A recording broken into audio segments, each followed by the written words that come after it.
Oke, hari ini kita bahas yang namanya VLAN.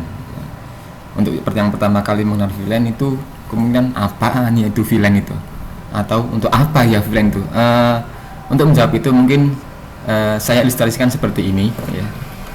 Misalkan ada dua buah gedung, gedung A sama gedung B, dan di masing-masing gedung itu ada bagian keuangan, kepegawaian, sama penjualan. Nah, di gedung B juga sama tuh, ada bagian kepegawaian, penjualan, dan keuangan. Nah, misalkan seandainya gedung A dan gedung B itu terpisah dengan jarak 500 meter. Nah, bagaimana caranya agar bagian keuangan yang ada di gedung A itu bisa terkoneksi dengan bagian keuangan yang ada di gedung B. Begitu juga bagian kepegawaian yang di gedung A sini nyambung deh ke gedung B sini ya. Kemudian yang bagian penjualan juga sama, terhubung dengan divisi penjualan di gedung B. Nah, secara sederhana, gampang-gampangannya gitu ya. Ya, kita tarik aja kabel dari sini ke sini ya, dari gedung A ke gedung B ini tarik kabel ke sini. Yang hijau ini tarik ke sini. Kemudian yang oranye tarik kabel ke sini. Nah, itu sudah ya, emang selesai, sudah bisa tapi ya, sudah bisa. Tapi ada beberapa kelemahan ya. Kita harus narik kabel ya dari gedung A ke gedung B 3 buah. Nah, dan itu jaraknya 500 meter. Nah, untuk opsi lain ya bisa dibuat seperti ini. Nah, ini ada di gedung A, yang ini ada di gedung B ya. Kemudian dari gedung A ke gedung B cukup memakai satu kabel saja. Nah, jadi ya traffic dari divisi penjualan, kemudian keuangan, kemudian kepegawaian kita gabungkan jadi satu kabel. Loh, kok bisa? Nah, itulah gunanya VLAN ya.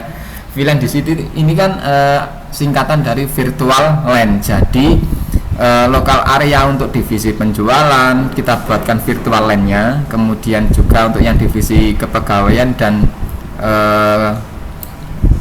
keuangan ya kita buatkan VLAN-nya. Kemudian nanti di switch ini dia bisa mengkoneksikan VLAN oranye, hijau, dan biru ini dengan hanya menggunakan satu kabel. Kita lewatkan ke sini ya, ke gedung B. Kemudian dari gedung B switch ini nanti akan memecah lagi ya traffic dari VLAN 10 ya, nanti akan dihubungkan ke yang hijau ya, yang oranye dari sini akan dihubungkan dengan yang oranye, yang biru ke biru ini. Nah, itulah salah satu gunanya dari VLAN ya.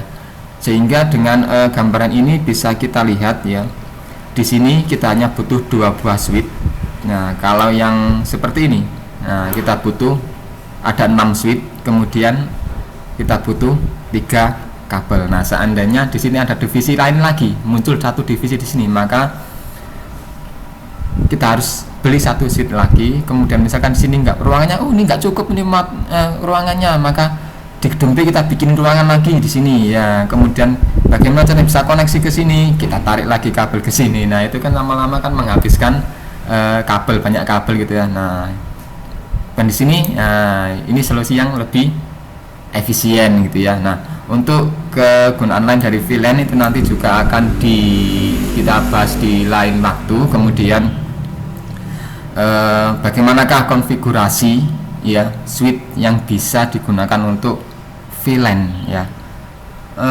Switch yang bisa digunakan untuk VLAN itu adalah switch yang berjenis manageable. Jadi dia bisa dikonfigurasi ya VLAN di dalam switch tersebut ya.